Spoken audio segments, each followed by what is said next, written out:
Hello, Internet. We are going to start our study in about 8 minutes at 7 p.m. and we're going to do Exodus 10 to 11 today. Mm-hmm. Yep. Hi, Mom. I'm not watching comments yet. Oh.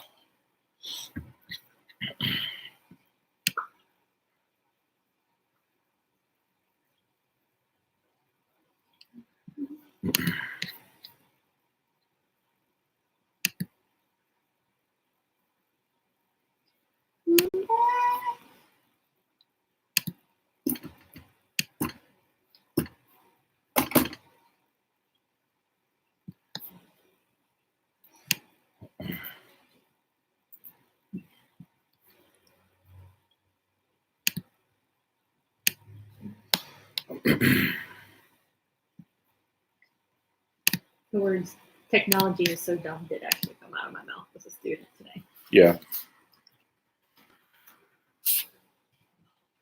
It was being so dumb. I mean, We were trying to edit something and like pop-up windows kept popping up on his screen, so we couldn't do anything.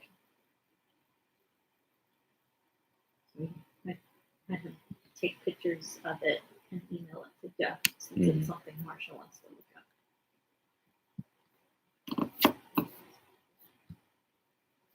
Well, yes, the computer has decided I'm not going to have a second monitor. I just have to wait for later to freak out. that's weird.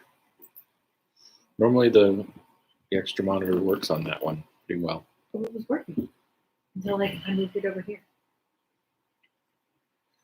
Restart? I unplugged it. No, I meant the whole thing.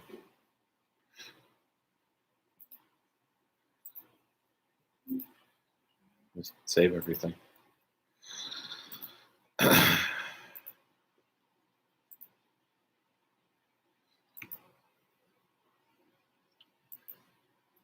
But at least it hasn't blue screen anymore. So Yeah.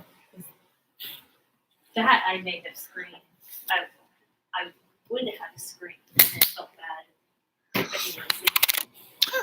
But That computer tends to lose a lot of tabs in internet browsers. They crash. Well, I didn't really have a lot up. Oh, even if I just have like 1 or 2 tabs open, the tab might crash on that computer. Because I think I was just working on one internet thing and a couple of open office Excel. Yeah. Oh, sorry, spreadsheet. Not a sponsor. The nice thing about doing Exodus and Romans at the same time is they're so far on opposite ends of the book that it's really easy to tell which bookmark I need to use. Yeah, I don't think I remember the color. Yeah, I never remember what color of which bookmark I'm using. Okay.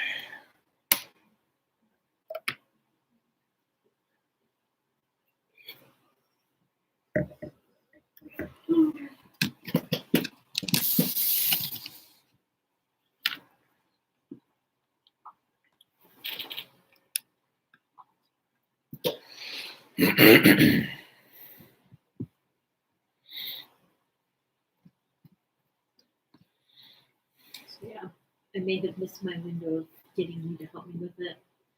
Because I did the first part where Yeah. you could have listed off names, Oh, but it was not that bad.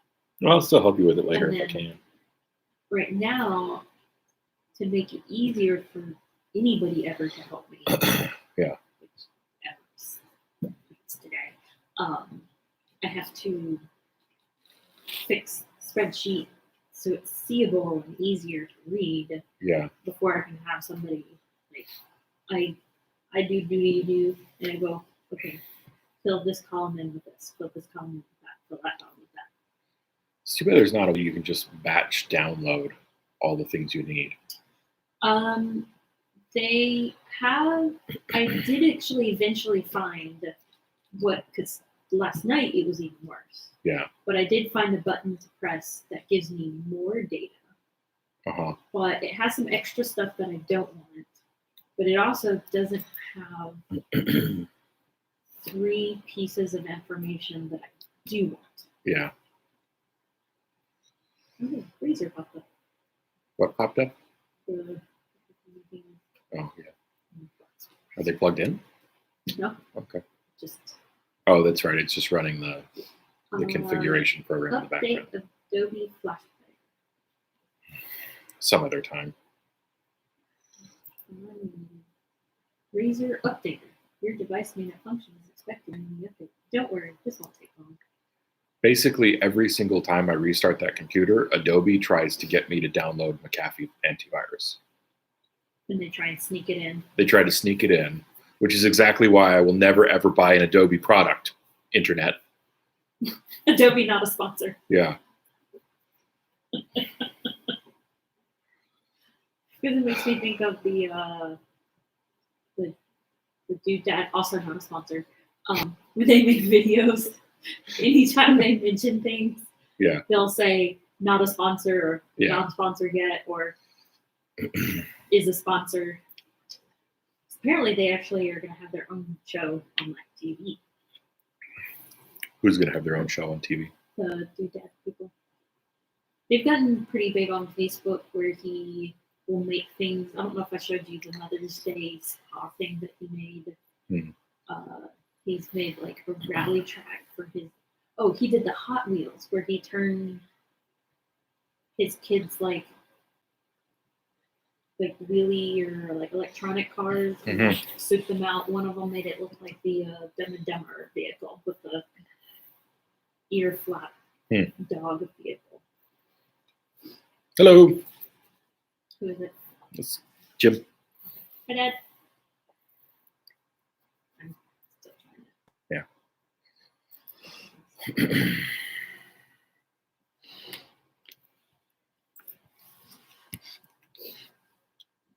Oh, excuse me. Improper for it to be on the World Wide Web forever. Yeah, the whole internet heard that. They're all listening. They are, Yep. even when they're not there. Yep. Google has special software to listen for that. Actually, Facebook. They probably do. Yeah. And they're probably using that information to market your profile. Okay. I don't have a good segue for going from Facebook and Google spying on us to Exodus.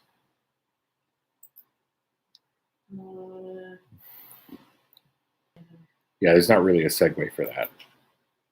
Speaking of plagues.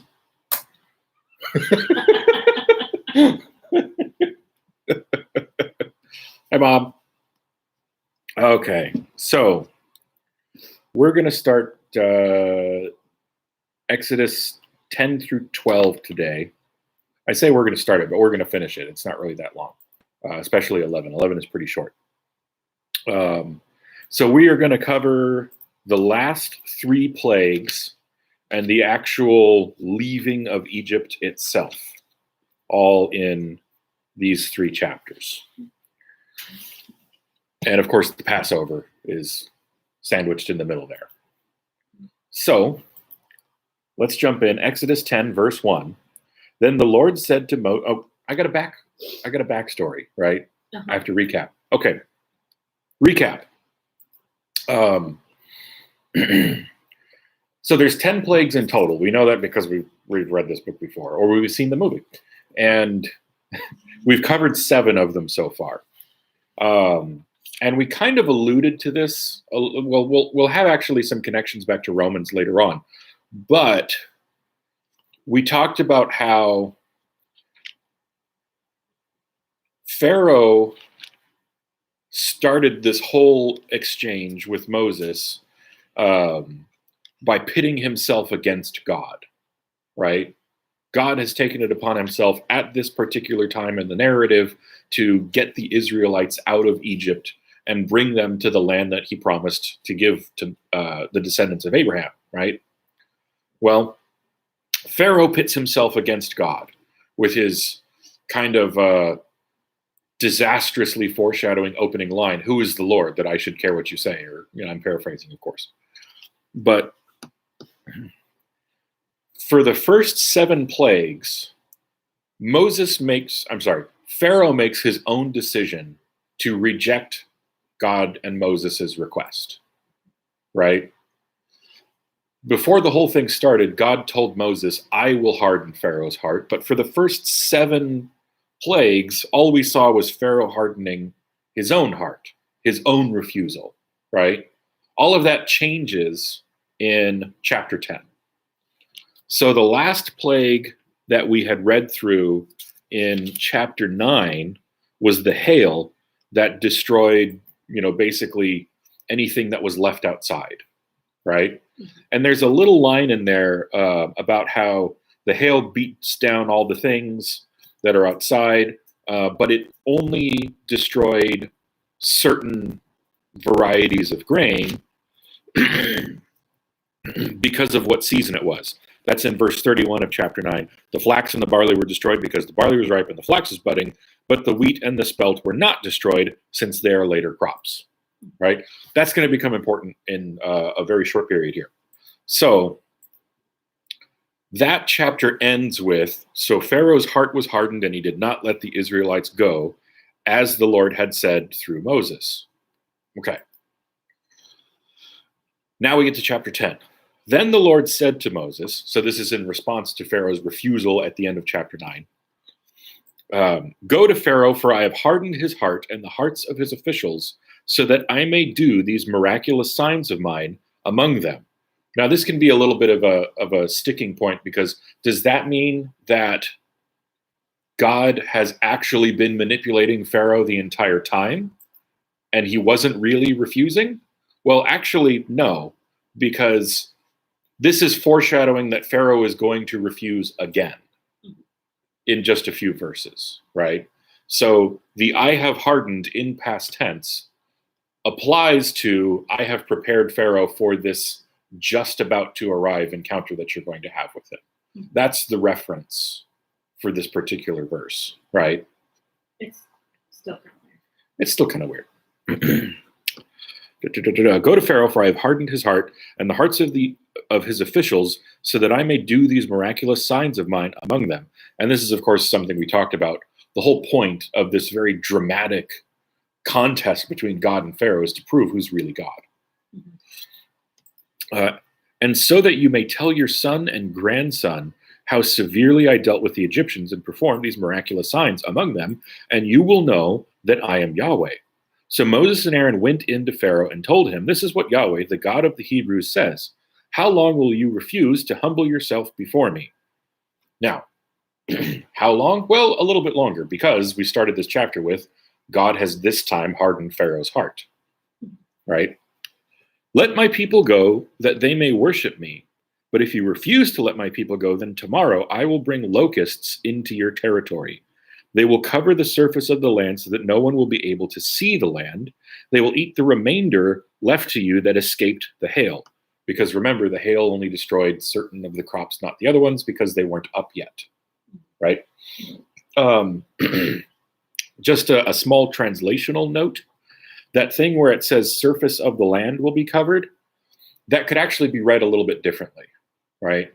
Because when that's translated that way into English, it makes it seem like the locusts are going to cover the ground so that you won't be able to see the ground, right? But the more literal rendering of that would be that the locust will cover the eye of the land, which you might think of as a reference to the sun, or like flying in the faces of the people seeing it, right? I'm only pointing this out to say that you might encounter people who read that verse a little bit differently to talk about locusts darkening the sky and blotting out the sun in this part, because there's so many of them. One way or another, you have an impossibly large number of locusts, like a supernatural event, and at the very least, supernatural in its timing. So anyway, that's just a small note. Huh? Partly for fun. Partly through 5. They will eat the remainder left to you that escaped the hail.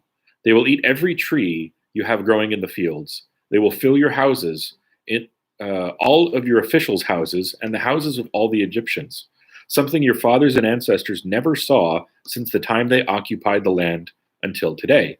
Then he turned and left Pharaoh's presence. Now, the Middle East does get locusts, right? So this is specifying that it's not just a regular swarm of locusts. It's an extra huge, impossibly big swarm of locusts. Pharaoh's officials asked him, "How long must this man be a snare to us? Let the man go so that they may worship Yahweh, their God. Don't you realize that Egypt is devastated?" That's a big deal, right? Mhm. So, as we've referred to several times, Pharaoh's job in Egyptian culture is to maintain order, to Mhm. keep everything going the way it should be, right? Not just governmental order and civil order, but cosmic order. Mhm. It's his fault if the rains don't come on time, if the Nile doesn't flood on time, if they don't get crops, right? That's his fault, according to the Egyptian culture, Mhm. right? So even his officials who work for him are going, just get rid of this guy. Like, don't you understand how this is destroying the country? Saying that to the guy whose job it is, according to their religion and their culture, to make all that stuff work. That's ironic. Mhm. That's heavily, heavily ironic. So Moses and Aaron were brought back to Pharaoh. "Go worship Yahweh your God," Pharaoh said. But exactly who will be going? So this looks like he's going to relent, right? Mhm. Moses replied, "We will go with our young and our old. We will go with our sons and daughters, with our flocks and herds, because we must hold Yahweh's festival." He said to them, "May Yahweh be with you if I ever let you and your families go." See, here's the hardening that we alluded to at the beginning of the chapter. "Look out, you are planning evil. Not only the men, no, I'm sorry, no, only the men may go and worship Yahweh, for this is what you've been asking for." And they were driven from Pharaoh's presence. So Pharaoh does this a few times where he tries to sort of wheedle some kind of, Deal. like some kind of compromise. Like, okay, fine, you can go, but don't go into the wilderness, right? Don't leave Egypt, do it inside Egypt. Or, yeah, you can go, but don't bring everybody, just take all the men and go, right?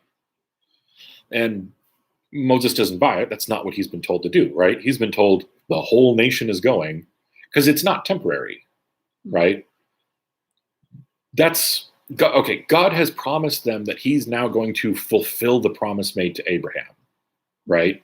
They're going to leave Egypt and go to a permanent home eventually, right? That's like just going is an act of faith for them. Mhm.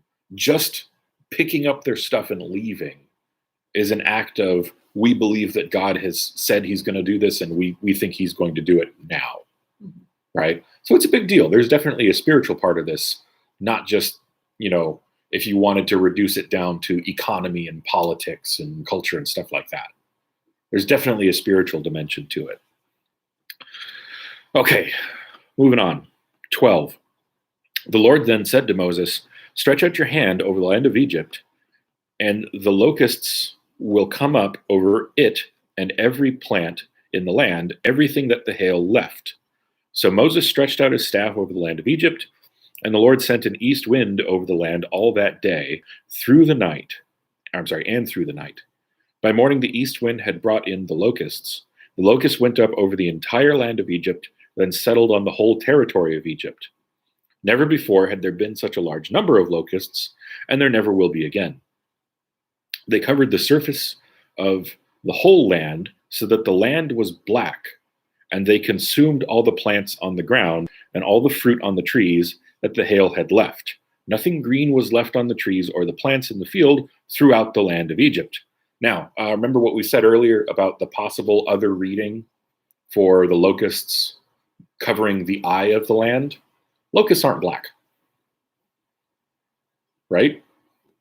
Mhm. They're not. They're like brown, green, earth tone stuff, right? The verb there is to darken something, right? So you could still read that second part as blotting out the light of the sun or blocking the light of the sun.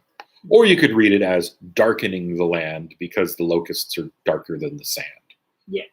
I'm just saying, again, this is not like a super important distinction, but you will hear, if you look into this, two different sort of interpretations of that translation.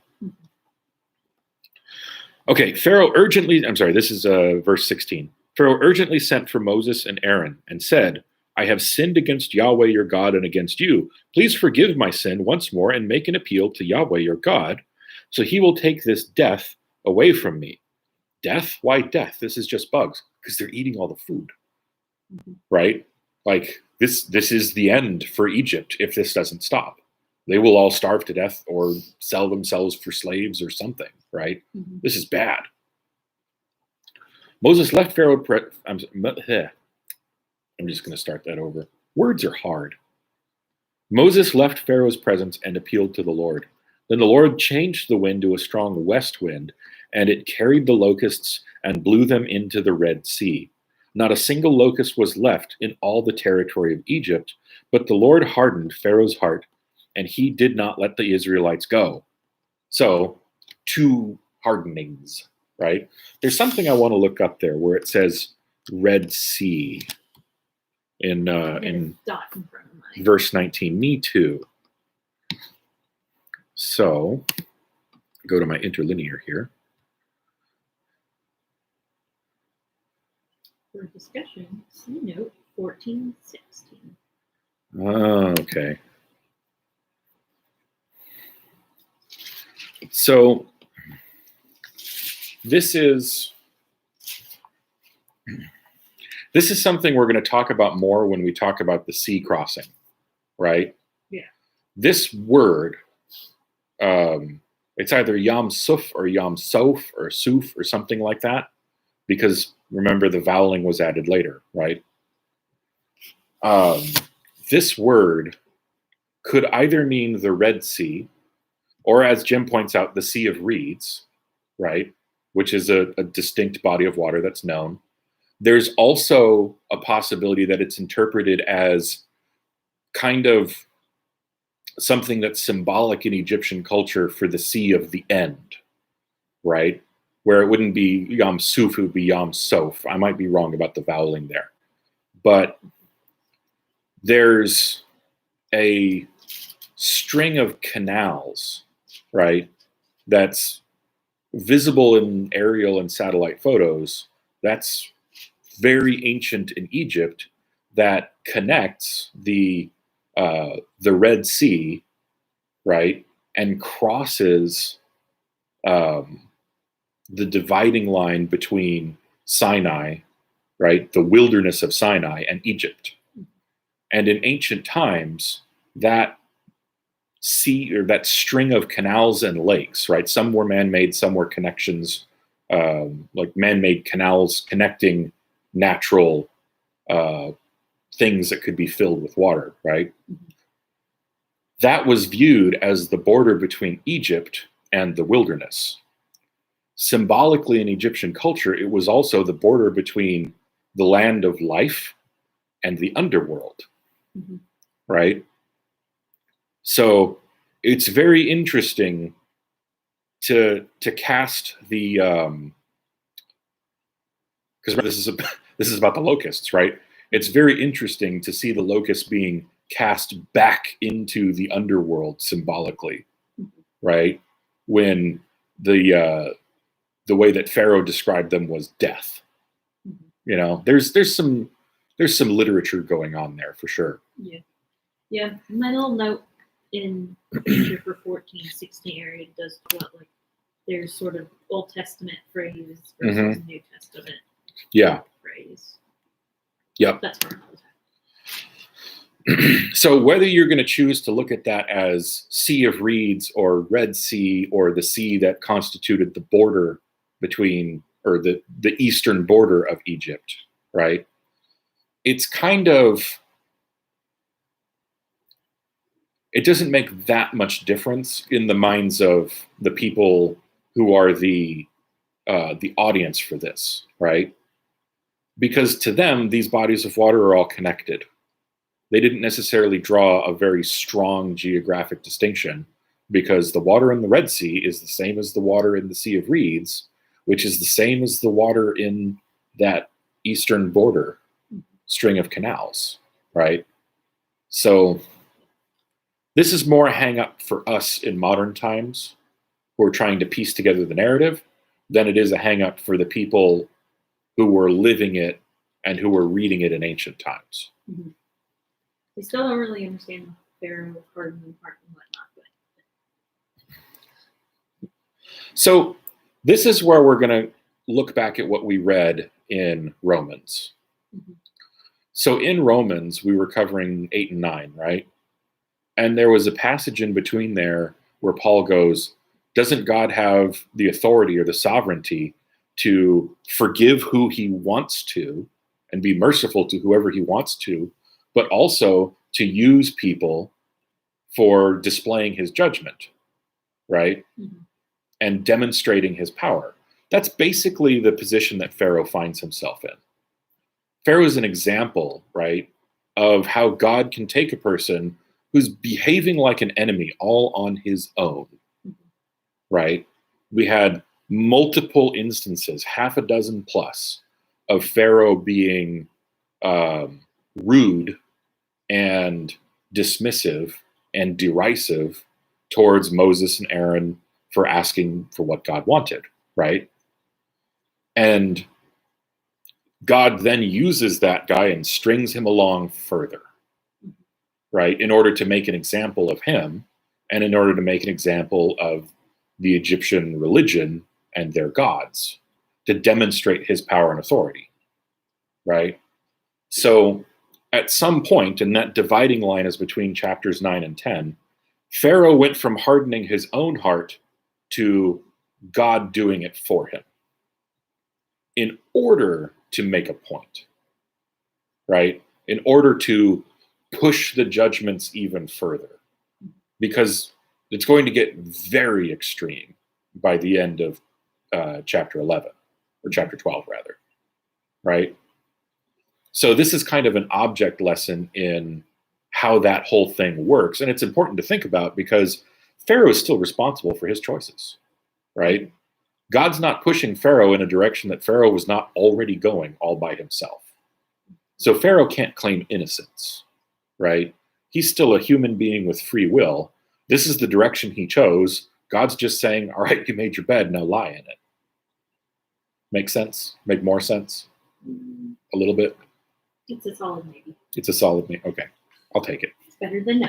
Yeah. All right. So continuing on, verse 21. Then the Lord said to Moses, stretch out your hand towards heaven, and there will be darkness over the land of Egypt, a darkness that can be felt. So Moses stretched out his hand towards heaven, and there was a thick darkness throughout the land of Egypt for 3 days.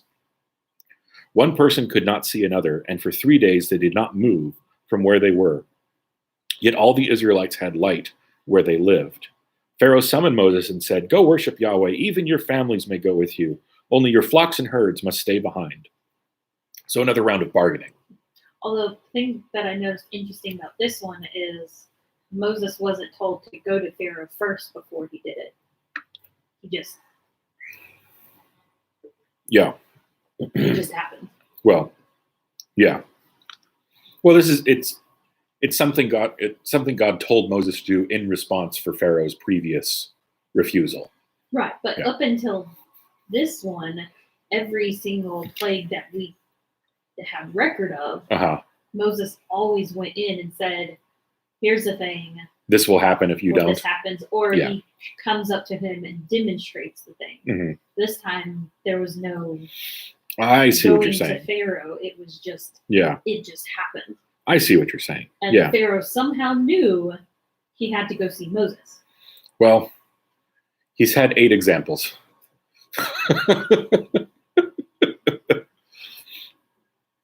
I guess I probably shouldn't say somehow. Yeah. Pharaoh just knew Moses was the person he had to go to. Yeah, well, before, where he was told this is going to happen, or I'm doing this right now. This is something that you can't explain away, right? Eclipses don't last 3 days. Mm-hmm.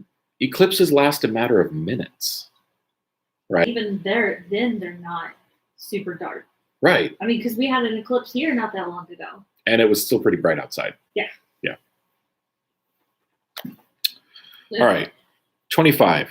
Moses responded, "You must also let us have sacrifices and burnt offerings to prepare for Yahweh our God. Even our livestock must go with us. Not a hoof will be left behind, because we will some of them to worship Yahweh our God. We will not know what we will use to worship Yahweh until we get there." In other words, no, we can't leave the livestock behind. We need those. But the Lord hardened Pharaoh's heart, and he was unwilling to let them go. Pharaoh said to him, "Leave me. Make sure you never see my face again, for on the day you see my face, you will die." "As you have said," Moses replied, "I will never see your face again." Okay, fine. Right? Okay. Now, we've talked before about how the plagues have this character of attacking facets of Egyptian religion, right? So the locusts are like a further display of how the order of the Egyptian religion can be destroyed and turned into chaos, right?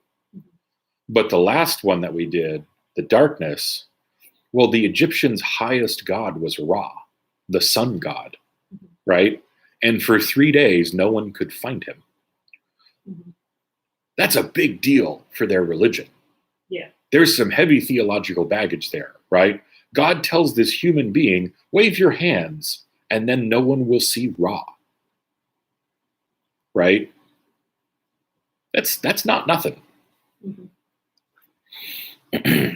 Okay. Chapter 11, verse 1. Dun, dun, dun.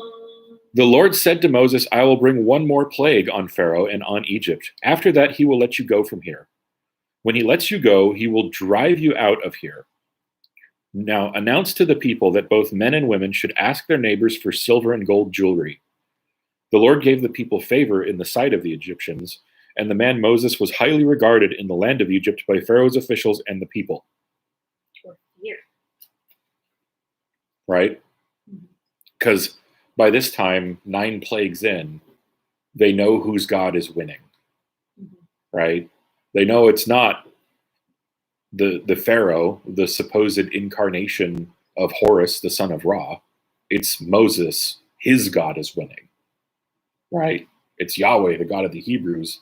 That's basically mopping the floor with all of the Egyptian pantheon. Mm-hmm. Okay, so Moses said, verse 4, Moses said, "This is what Yahweh says. About midnight I will go throughout Egypt, and every firstborn male in the land of Egypt will die. From the firstborn of Pharaoh, who sits on his throne, to the firstborn of the servant girl who is behind the millstones, as well as every firstborn of the livestock. Then there will be a great cry of anguish through all the land of Egypt, such as never was before, or ever will be again. But against all the Israelites, whether man or beast, not even a dog will snarl. So that you may know that Yahweh makes a distinction between Egypt and Israel. All these officials of yours will come down," and this is now Moses speaking, right? The quote of God ends in the previous verse. Mm-hmm. "All these officials of yours will come down to me and bow before me, saying, 'Leave, you and all your people who follow you. After that I will leave.' And he left Pharaoh's presence in fierce anger." Okay, so he was still talking to, like, this is still part of he that. Either was still talking to Pharaoh, or he went back anyway, even though he was told he would die if he went back. Yeah. Right? Which in itself would be a pretty bold thing, right? "Oh, you said you'd kill me? Prove it." Right? Verse 9. The Lord said to Moses, "Pharaoh will not listen to you, so that my wonders may be multiplied in the land of Egypt." This is that dynamic we've been talking about how God is stringing Pharaoh along, but this is already the direction that Pharaoh chose. And he would not let the Israelites go out of his land. Chapter 12. The Lord said to Moses, Did we read all that middle part? Sorry. I think we did. Yeah, Moses and Aaron did all these wonders before Pharaoh, but the Lord hardened Pharaoh's heart. I guess maybe I didn't read part of 10. And he would not let the Israelites go out of his land. The Lord said to Moses and Aaron in the land of Egypt, "This month is to be the beginning of months for you. It is the first month of your year. Tell the whole company or community of Israel that on the 10th day of this month they must each select an animal of the flock according to their father's households, one animal per household. If the household is too small for a whole animal, that person and his neighbor or his nearest neighbor to his house are to select one based on the combined number of people. You should apportion the animal according to what each person will eat. You must have an unblemished animal, a year-old male. You must take it from either the sheep or the goats. You are to keep it until the 14th day of the month. Then the whole assembly of the community of Israel will slaughter the animals at twilight. They must take some of the blood and put it on the 2 doorposts and the lintel of the houses where they eat them. They are to eat the meat that night. They should eat it roasted over the fire along with unleavened bread and bitter herbs. Not eat any of it raw or cooked in boiling water, but only roasted over fire. Because there's a strong sacrificial overtone to this, right? And the sacrifices were roasted or burned, not boiled. Roasted over, not boiled in water, but only roasted over fire, its head as well as its legs and inner organs. Do not let any of it remain until morning. You must burn up any part of it that does not remain before morning. Here's how you must eat it. You must be dressed for travel, your sandals on your feet and your staff in your hand. You are to eat it in a hurry. It is the Lord's Passover. What was the lintel again?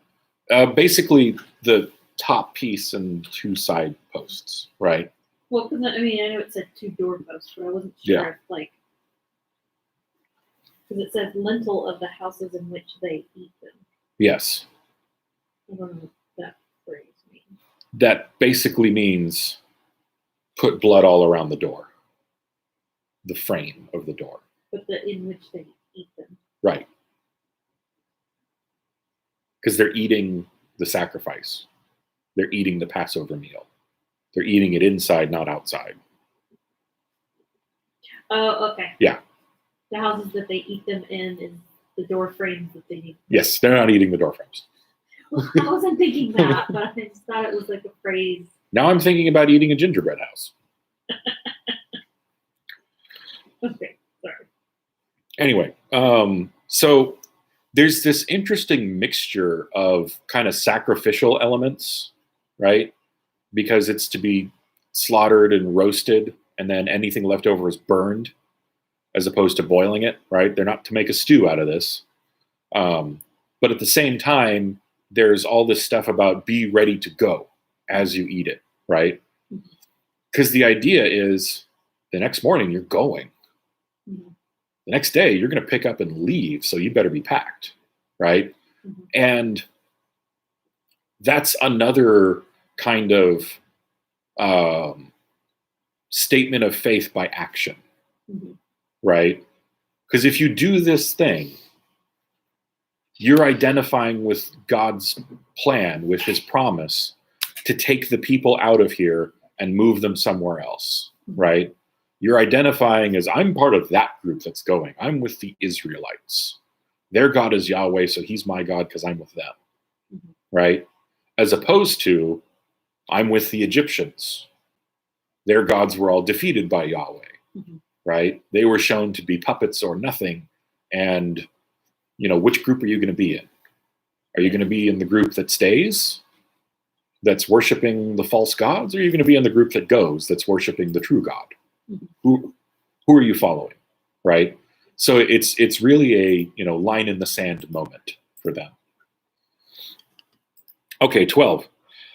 I will pass through the land of Egypt on that night and strike every firstborn male in the land of Egypt, both man and beast. I am Yahweh. I will execute judgments against all the gods of Egypt. The blood on the houses where you are staying will be a distinguishing mark for you. When I see the blood, I will pass over you. No plague will be among you to destroy you when I strike the land of Egypt. Now, the term Passover, like everything else in this book, there's arguments about that, Mhm. right? Some people see that as meaning, well, there's argument over how the root of that verb should be translated. Mhm. Some people are on the side of it means to pass over or pass by or something like that. Some people are on the side of it, well, it means to protect. Well, okay, 6 of one, half a dozen of the other. Yeah. Right? One way or another, God spares his people and judges the other. God spares the people that choose him and judges the people that don't. So I imagine there's probably some Egyptians that follow the practice, but it's like, how do they find out? So that's not specifically stated, right? That's a very reasonable assumption to make, especially based on the fact that we're told later in this chapter that a mixed multitude of people leaves, Mhm. right? So we're given, this is how many Israelite men there were of fighting age, and this is how many, also their families went with them, and we'll get into this in a few verses, a mixed multitude went with them, Mhm. right? So definitely some Egyptians or people living in Egypt chose, I want to be with that group, not Yeah. that one, right? And you can infer that they had to be circumcised to make them part of the Israelite group because of the rest of the regulations that we're going to read Yeah. between those two events, right? So even though it's not explicitly stated, some of the Egyptians did X and Y so they could go with, you can infer that based on the rules that Moses and Aaron are given in the coming verses. I mean, there's a good number of Jewish people, and you would see something's going on. Oh, yeah. And by this time, like it says, Moses was highly regarded or greatly feared, right? People knew if you don't trust that Pharaoh guy, you should listen to that Moses guy, right? Okay. Verse 14. This day will be a memorial for you. You must celebrate it as a festival to the Lord. You are to celebrate it throughout your generations as a permanent statute. Why? Because the people are supposed to remember whose side they're on, Mhm. right? Later on, we're going to find out what's commandment number 1 or word number 1. That's also controversial. Get into that, right? But when they're given the law, when they're given the 10 commandments or the 10 words, that's number 1. I'm the Lord your God, right? So they're supposed to start their year every year from that day on with a memorial to remember that they as a nation chose to follow God, Mhm. even though it would have looked like a really bad idea a year before. Yeah. Right? I think it's one of those because as we look ahead, they end up forgetting and they go to other idols and worship other gods because they waited too long, We'll see. or they didn't wait long enough. Spoilers. Or they were waiting a while, Yeah. and then they just didn't want to wait anymore. And for those of you who are not picking up on this yet, Lindsay was referring to the golden calf incident, which is Well, coming later in this book. I'm just saying, like, because it happens a lot of times. It happens. Lindsay is referring to the rest of Israelite history. Yes, it does. Okay, 15. You must eat unleavened bread for 7 days. On the first day, you must remove yeast from your houses. Whoever eats what is leavened from the first day through the 7th day must be cut off from Israel. Why? Because in failing to uphold this practice, they're choosing not to identify with God's people. And I imagine they probably just tell them to take it out of the house because if it's in your house, you won't think and you just use it. Well, symbolically, leaven also turns into an analog for sin, Mm-hmm. right?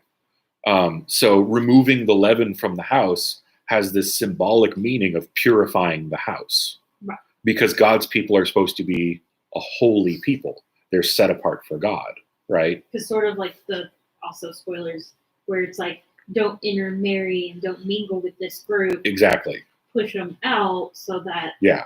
like they don't intertwine and pull you away. Right. So this sounds like such a hardcore thing because this is like the foundational thing that they're starting their year with every year. And if you're just going to choose, well, I'm too lazy to do Passover, that's like saying I don't feel like being an Israelite. I think probably the reason, at least probably in America, we think of it harsh is because we think about our traditions that we do. So Yeah. if we think about Christmas, it's like, giving presents or putting up a tree or decorating. Like, Yeah. we can't really, even going to candlelight service, if we think of anything that we do, Yeah. it would seem harsh to be like, if you don't do this thing, Yeah. you're going to be cut off. Well, because to us, a holiday means junk food and free stuff, right? Mm-hmm. A holiday in America means what kind of jelly beans do I get for that one, right? Do I get a free day off? Yeah. Like we don't have the same perspective. They look at it as a holy day, right? Mm-hmm. This is a week. This is 7 days that are set apart for God. A week, 7 days. Oh, right, creation, right? It's just sprinkled in there. Okay, moving on. Okay, verse 16. You are to hold a sacred assembly on the first day and another sacred assembly on the seventh day. No work may be done on these days except for preparing what people need to eat. You may do that only. You are to observe the festival of unleavened bread, because on this very day I brought your divisions out of the land of Egypt. You must observe this day throughout your generations as a permanent statute. Now, it says divisions there in my translation. Your translation might say hosts, ranks, military units, right? There's a lot of different ways that people translate that word. But there's multiple references that we've had so far to the hosts of Israel in the military sense, right? And that's going to become important later for a couple of reasons. So just have that in your mind. This is definitely cast. They're not cast as refugees leaving Egypt. They're cast as an army leaving Egypt. That's how they're described, right? And that's important a little bit later. Okay. How far did I get? 18. 18. From my fingers. Yep. You are to eat unleavened bread on the first month from the evening of the 14th day of the month until the evening of the 21st day of the month. In other words, 7 days. Yeast must not be found in your house for 7 days. If anyone eats something leavened, that person, whether a foreign resident or native of the land, must be cut off from the community of Israel. Do not eat anything leavened. Eat unleavened bread in all your homes. So there's like a lot of repetition of that idea, right? And did you catch that line about whether a foreign resident or native of the land? Mm-hmm. How could you be a foreign resident of the wilderness or a native of, like, by definition, the wilderness is where no one is, right? So this is one of those passages that vexes some people, and they look at it and they go, how could Moses possibly have written that? Native of the land. Nobody, the Israelites were not natives of Sinai. They were not natives of the wilderness, right? So some people look at that and go, aha, see, this is proof that Moses didn't exist because he couldn't possibly have written that. Some people look at that and they say, oh, well, Moses has prophetically implied that the people will live in a settled land somewhere, right?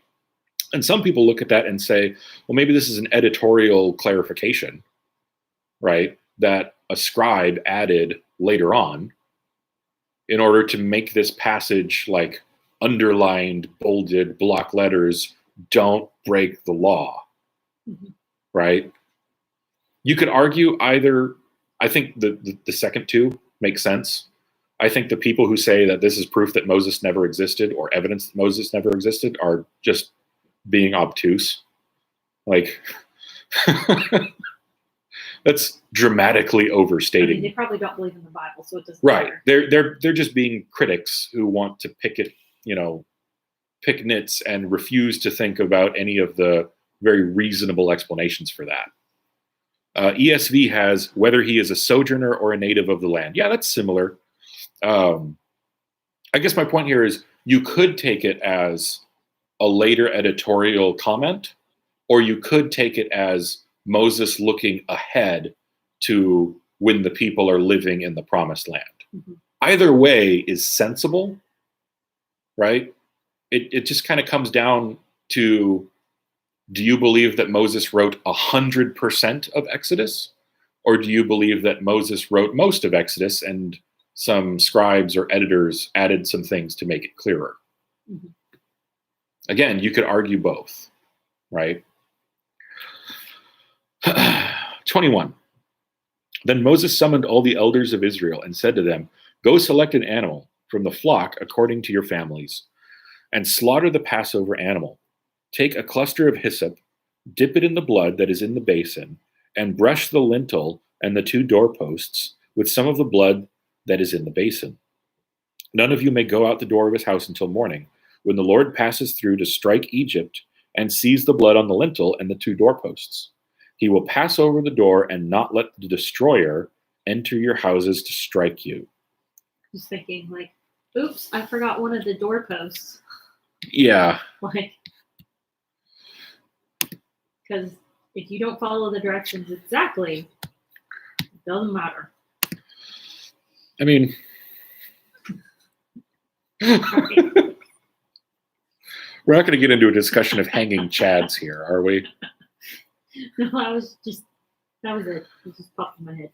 Yeah. Because it's mentioned it quite a few times about doing both doorpost and the lintel, and all 3 have to be done. Yeah. They don't have. Well, I guess they would technically have it. So. I can't read. Well, the cluster of hyssop is like a brush, you know? We should move on. Huh? We should move on. Before. We should move on. Yeah. All right. 24. Keep this command perpetually as a statute for you and your descendants. When you enter the land that the Lord will give you as he promised, you are to observe this ritual.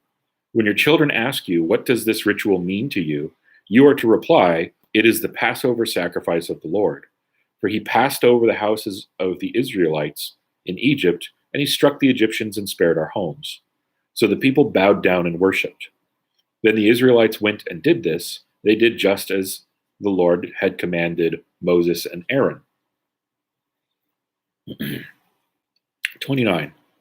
Now at midnight, the Lord struck every firstborn male in the land of Egypt, from the firstborn of Pharaoh who sat on his throne to the firstborn of the prisoner who sat in the dungeon, and every firstborn of the livestock. And I'm going to stop here for just a second. As we were reading before, it talked about this destroyer, right? In verse 23, he will pass over the door and not let the destroyer enter your houses to strike you. But then later on in verse 29, the Lord struck every firstborn male in the land of Egypt. So who's the destroyer? The Lord. The Spirit of the Lord? Well, so far in Exodus, when we first saw God appear at the burning bush, there was the angel of the Lord and the Lord there, right? So you can take this as another example of God and embodied God doing stuff. Does that make sense? And I imagine, except for like guards or something like that, everybody would be sleeping, so nobody would see anything. Like, they may hear stuff. It's just not said. Yeah, it's just completely silent on that. Okay. 30. During the night, Pharaoh got up, and along with all his officials and all the Egyptians, there was a loud wailing throughout Egypt because there wasn't a house without someone dead. He summoned Moses and Aaron during the night and said, "Get up, leave my people, both you and the Israelites, and go. Worship Yahweh as you have asked. Take even your flocks and your herds as you asked, and leave, and also bless me." And remember, the people were supposed to eat their Passover sacrifice ready to travel, right? waiting for God to fulfill his promise that night. Mine says this will also be a blessing to me. I don't like that translation as much. Right? I think it makes more sense for It Pharaoh. reads completely different. It really does. That's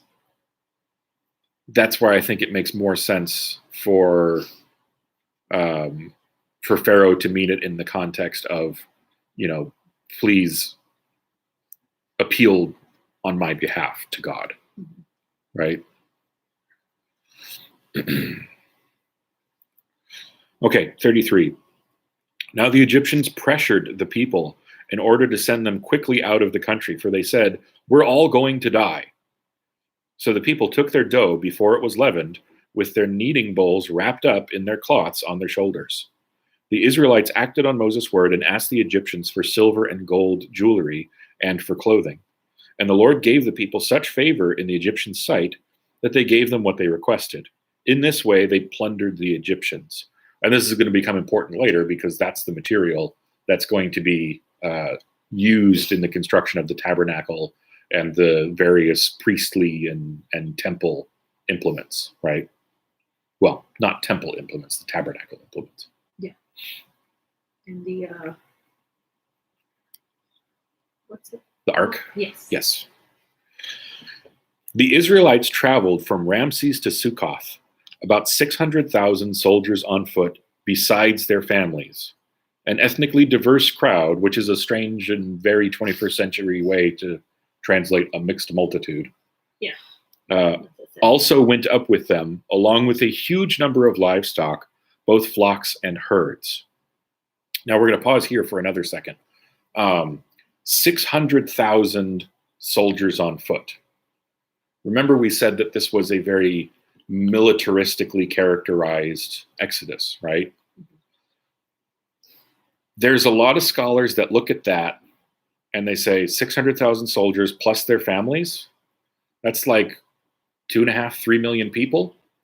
They look at that number and they say that's impossible, right? They look at that and say that's just physically too many people to travel the route that is explained. There's not enough food for anybody to eat because it's going to be quite some time before manna happens, right?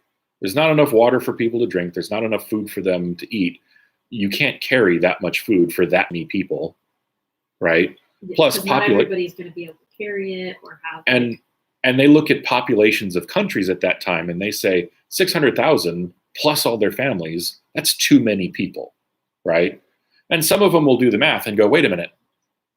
They would have had to have absurdly large families, like 20, 30 plus boys, let alone girls, in order to go from the 70 people of Jacob's household to 2.5 million people. So you have this problem of how do you deal with impossible numbers like this? And there's basically 3 prevailing choices. Number 1, miraculously, right? Well, God provides water for them later on, and God provides manna for them later on. The chronology of how all that happened isn't necessarily set in stone. And didn't it say somewhere, I think more in the New Testament, about like certain groups not eating for like crazy amount of times? I mean, it has Jesus fasting for 40 days, and it has John the Baptist, being fed off of locusts and honey, right? So you could come down and say, well, it's 600,000 people and they were miraculously provided for, right? And they had miraculously large families up until that point, right? You could come down and say supernatural because we had 10 supernatural miraculous plagues. Why can't we have a supernatural miraculous exodus with an enormous number of people? Fair enough, right? Another possibility is to look at the Hebrew word that's translated as thousands. Most of the time that word appears in the Bible, it's translated as 1,000, right? A few times it's translated as cohort or company, as in a military unit. right? So there's a certain number of scholars who look at that and say, this is actually like not the best translation. That should say that there were approximately 600 military units that made up this army of Israelites that left. Mhm. And that would be thinking along the lines of the militaristic description of the company of people that left, Mhm. right? So that's one way that some people look at this passage. Other people look at the passage and say the number is overstated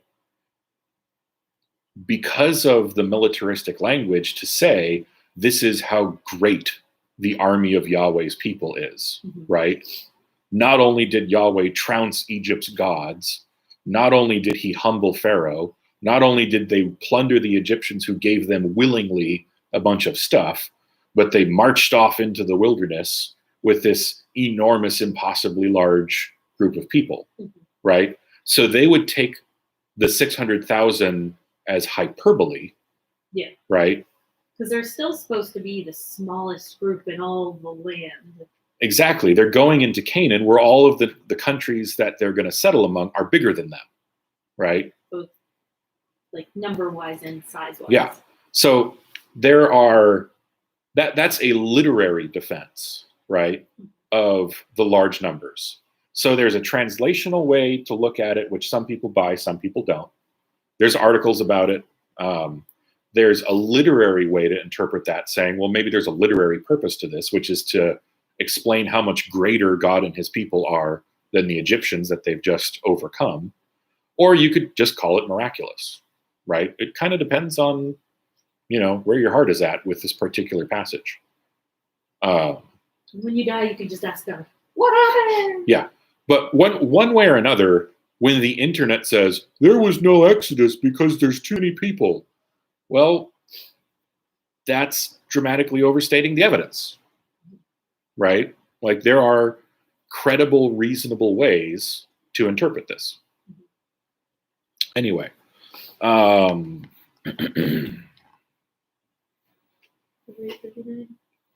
yep, we're at 39. The people baked dough they had brought out of Egypt into unleavened loaves, since it had no yeast. For when they had been driven out of Egypt, they could not delay and had not prepared any provisions for themselves. The time that the Israelites lived in Egypt was 430 years. At the end of 430 years, on the same day, all the Lord's divisions went again, hosts, right? Armies. All the Lord's divisions went out from the land of Egypt. It was a night of vigil in honor of the Lord, because he would bring them out of the land of Egypt. This same night is in honor of the Lord, a night of vigil for all the Israelites throughout their generations. And some people also read that as a later editorial thing.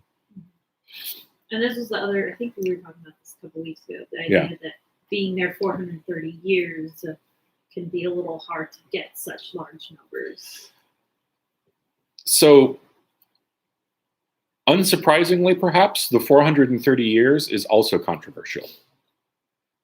And that's way too much of a can of worms for us to get into in the 5 minutes that I have left in this stream, right? Mm-hmm. But some people would even divide that and say, well, the first 215 years of that was before the bondage and slavery, right? And, Jacob didn't come in until 215 years in, and they would say that it's only 215 years to go from 70 people to the multitude that leaves. So there's a lot of argument over the chronology, because there's a lot of data where some of it is figurative and some of it is round numbers, and you don't necessarily have hard start and end points for all of it, right? Yeah. But suffice it to say, scholars have been arguing about this for a long time, and no one seems ready to win. Actually, did we want to just stop here, since it seems like the next section kind of goes with 13? So we're going to probably recap it if we do it anyways. Yeah, let's go ahead and stop here. And then we'll tack 43 through 50 onto chapter 15. That 13. Yeah, onto chapter 13. Because that does go together, or it can go together.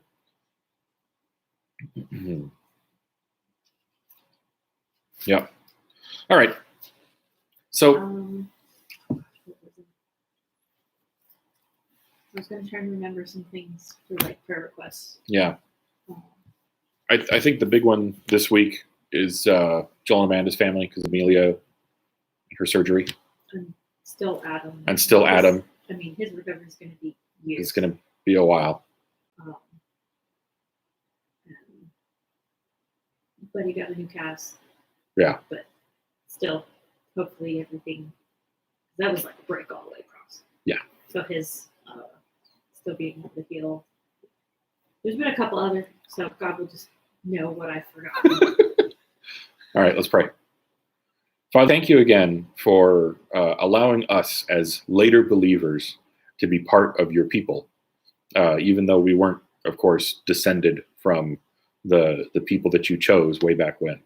We thank you for the way that you provide for us, your providence every day. And we ask specifically, Lord, that you would continue to show extra provision and extra grace for those people that are having medical problems right now.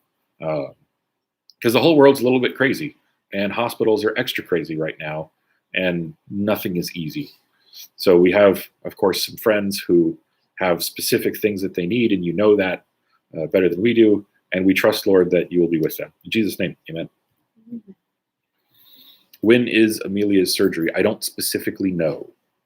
I think it's tomorrow is what she originally said, but I hadn't talked to Amanda. Yeah. If you get with Amanda, she'll let you know. Maybe Joel. Maybe Joel. Yeah, maybe ask Joel, because Amanda's probably got a lot on her mind. Anyway. Good night. See you all later. Good night, Dolly.